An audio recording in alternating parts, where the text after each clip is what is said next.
She works as a strategist at BNP Paribas, where she builds models and algorithms to determine the market trends. The problem today is that while most people believe in doing good, we got blinded by stereotypes. Our judgment got clouded by biases, and we sometimes do harm instead. Racial and religious minorities suffers most. Dawn knows because she volunteers at the Singapore Girls' Home every week, and most of the girls are from underprivileged background.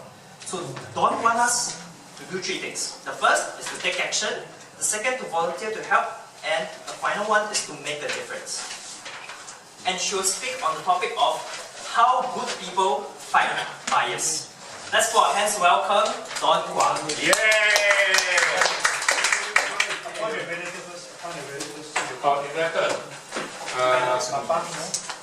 Okay lah, what?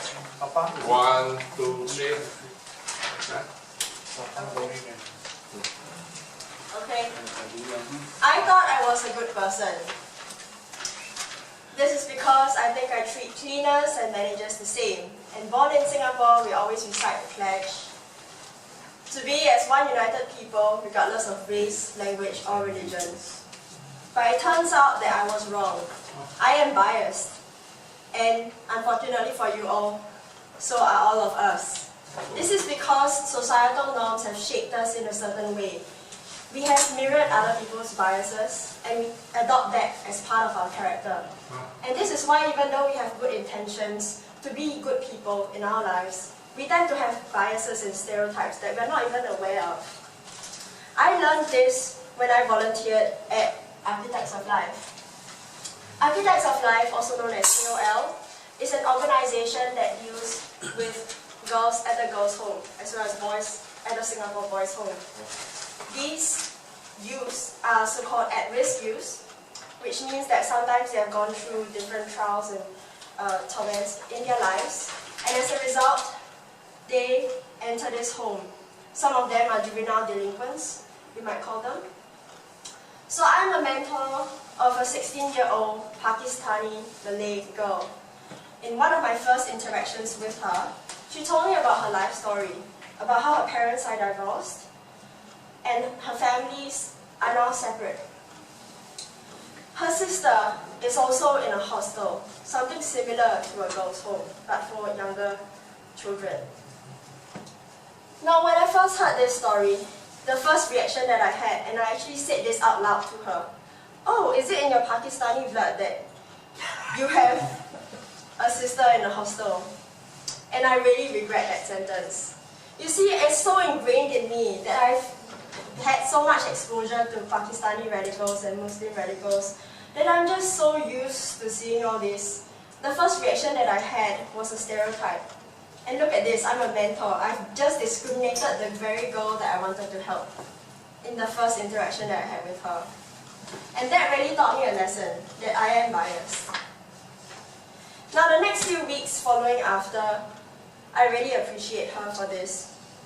She has shown me a world that is really new and different. A world where somebody with as much potential as she has so little to her name. This 16-year-old girl has amazing artistic talent. She draws portraits of people and sells them to make her own money at 16 years old. This is because she can't even find her parents. She doesn't know where her dad and mom is, and she has stopped trying. She has to take care of her sister who is in the hostel. She has to provide the meals for her sister. She has to learn how to cook, clean, and provide for her sister while juggling studies, and also juggling things at the home. She is happy, actually, that she has food provided by the home. She takes her breakfast, which is a small piece of bread, and keeps it for her lunch at recess. Then, at dinner, she's provided food at the home as well. During the weekends, she finds part-time work to ensure the sustainability of both herself and her sister. Now, this girl is only 16-year-old, and she is so mature with so much potential. She is selling her artwork for all this. And all we have done, or rather all I've done, is to stereotype her at the first interaction. Now, I really regret this, and I realized with this bias that we, as as good people with good intentions, need to learn how to fight biases in the right way. So every time that I talk to her, I make sure that I don't say things like, I understand what it feels like. Because I know I don't. I've never been in such an underprivileged background. I have a happy family, my dad is here, my brother came just now, they're all supporting me. I don't have to wonder where in the world they are. But for her, it's so different. I never provide a solution for her, like, oh, let's find your father, or let's find your mother. Because I know if there was a solution like that, she would have already engaged in it. Also, sometimes they're just not looking for a solution, they're just looking for somebody who understands them and is willing to give them opportunities to show that they are different. So this book has actually helped me a lot in understanding my implicit biases and helped me to understand how I can be a good person. Now this link here is an implicit association test which helps you understand the biases that you may have implicitly via be it gender or religion or race. Otherwise, if you can't remember the link or you haven't captured it already, you can just Google search Harvard IAT, which stands for Implicit Association Test. Now I'm going to summarize this book very quickly for you, but you can also read this on your own later on. Now how do we as good people fight bias? Firstly, we need to activate a growth mindset. Learn about your biases. For example, by taking this implicit association test, or by engaging with the discriminated, like how I have over the past few weeks with this girl of mine. Learners don't need to be affirmed as good people. Every time we affirm ourselves by saying, oh yes, I understand how it feels like, oh yes, I have a relative who has been in this situation, we're actually not doing anything for the person who is discriminated. Because all their lives, they've had tailwinds, they've had headwinds blowing at them, pushing them backward. Whereas we with the tailwinds can very easily say that this is all of our work.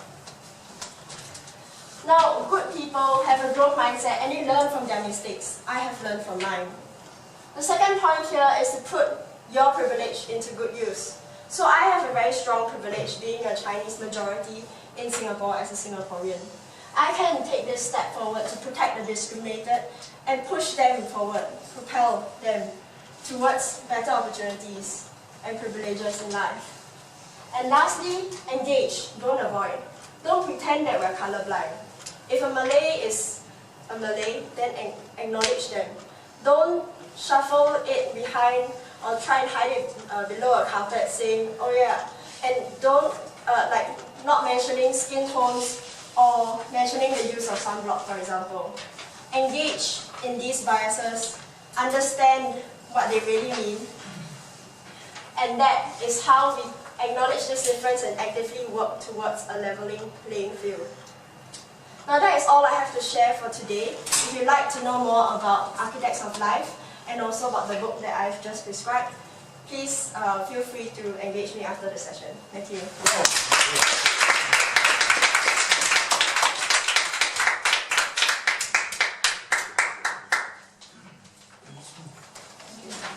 After a speech, I found another bias of myself. I'm biased towards pretty girls. Me too. Oh, you too. That's great. Let's welcome our first evaluator to evaluate Dawn's speech, Tony.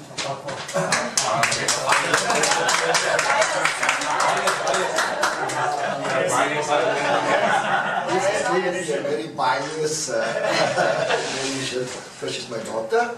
And I think she did very well. And everything she said, the way she did it, was very good. It was my daughter. But I think maybe she was, maybe there was not enough slides.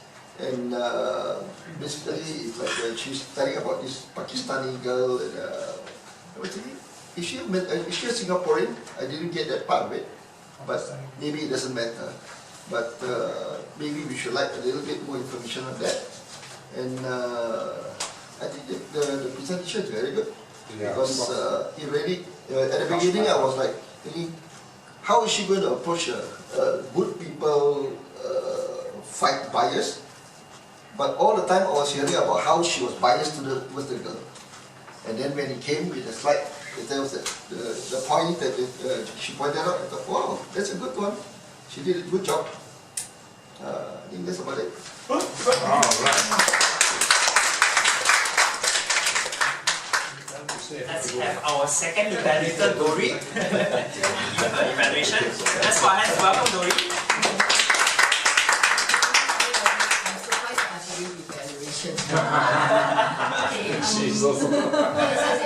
Yes, I think she has done a very good job. Her voice is very clear and her presentation is very good.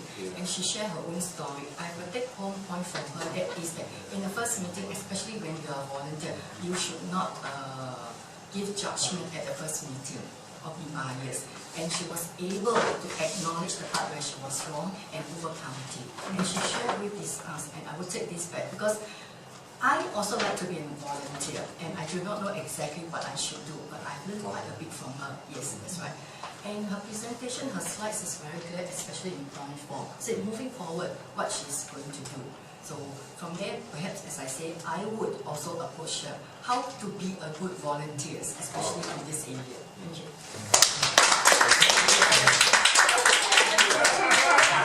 What time are we here? That's right. Bias to this young man. Okay, let's put our hands to welcome our final evaluator, Suresh. Warm good evening, everyone. Good evening. As my name is Don. I like your presentation today, and especially the personal story what you have mentioned. It created enthusiasm, curiosity, and I'm able to connect continuously for 5 minutes continuously whenever you are saying that personal story. Well done on that. And I would like to give 2 recommendations. Since you have told the personal story for continuously for 4 minutes, what I felt is, if you would have added the girl picture and It's not allowed. It's not allowed. Put his picture. Okay, maybe, yeah, I thought, okay, then continuously, since you are saying it for 5 minutes, so I could able to visualize, okay, since it is not, okay, then we'll leave it. Then other recommendation, in your last slide, you have added the sentences. When you were speaking with the points, I was confused whether I need to read the sentences or I need to listen to you. So I recommend, what I can recommend is you just put only the bullet points, okay, instead of putting entire sentences, okay, so that I can just read the bullet point and I can listen to what you are saying. Okay, that's it. Thank you. For our Can I say something? Sure. Yeah, thank you for the opportunity. Don, I'm really impressed with your presentation. I feel the emotional bond when you convey the story, and it touched me very much. One thing I felt that you can improve is, we all know when you say bias, and bias is bad, you must not be biased, the message, right? And then how to avoid being biased. But you didn't tell us what is so bad about being biased. Right? You assume we all know bias means bad, we must avoid being biased. Right? But there was no example of how people suffer when there's bias. Maybe we already know, but I think it helps as a speaker to say, look at this bias, that's what happened, what you're doing to these people is like that. Right? Unintentionally, this is what you're actually doing. And then it helps us to sink in, yeah, we must really avoid that. If not, we do not know. Right? Thank you. Oh, yeah. No. You. let's put our hands to welcome the master. Personally, I think Don's story was very, very touching, yeah. Moved all of us. So now we know why we should not be biased. Don, you give a very, very smooth story with beautiful opening, body and conclusion. The body were telling us the lifestyle. Is it the lifestyle? Yeah, the Architect. Okay, that was opening, the body had points, and then conclusion, call to action. That was very good. it's very hard for me to find something for you to improve because you did it so well. And also the PowerPoint you used were very limited, about four PowerPoint. That is excellent because we do not want you to have many PowerPoints to drown the story. Okay, the PowerPoints are there to complement the story and not to drive the story. That was very well done. I love that. And only thing is, I think if you can ask more questions to your audience, have you been in this situation? Have you been biased before? Probably 1 or 2 questions to engage your audience. That's excellent. On the whole, I think the evaluators, they are very professional evaluators. They're all postmasters. Of course, you are biased. It has to be a biased evaluation. I love that. But overall, it's very good. Right? Let's